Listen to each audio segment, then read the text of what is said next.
Hello everyone, Justin here and welcome back to another Bizmates for Beginners video lesson where every week we introduce a new idiom, phrase, or expression that you can use in your daily business conversation. And this week, everyone, we are going to learn hit or miss. Okay, so to find out what this means, stay tuned. But first, let's do a quick recap of last week's class.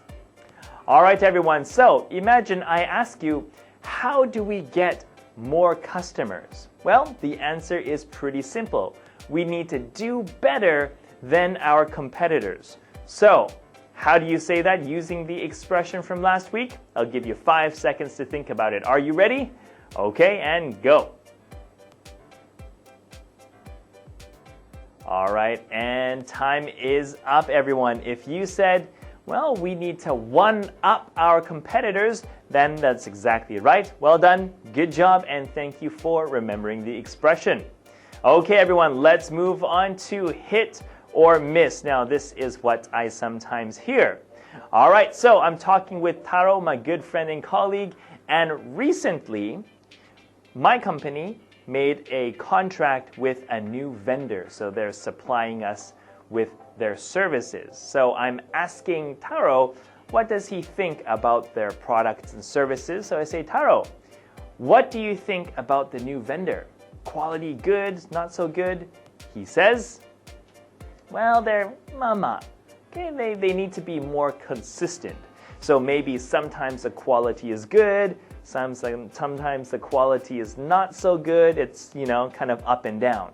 So a better way of saying this is, yes, they are hit or miss, so they need to be more consistent. So if sometimes something is great and sometimes they're bad, it's not stable, it's not consistent, it is hit or miss. So for example, we went to a new restaurant a few times and it's kind of hit or miss, meaning sometimes good, sometimes bad, you don't know. Okay, it's kind of 50-50.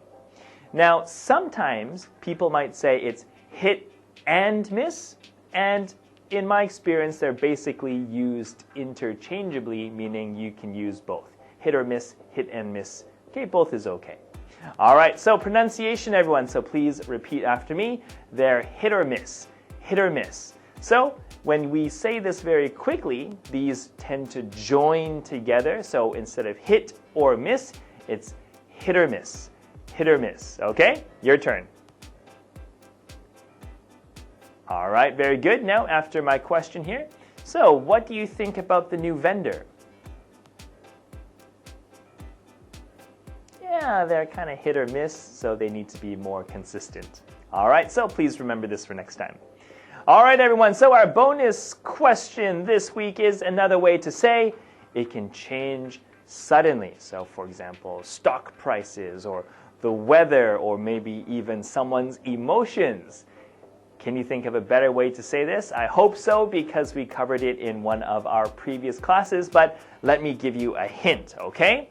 So the hint is, in my country, 10 cents. So 10 yen, for example. 10 cents is also called this in Canada. All right, so that's a bit of a tough hint, okay? But maybe that will help you answer the bonus question. Okay, everyone, so that is it for us this week. Thank you always for watching.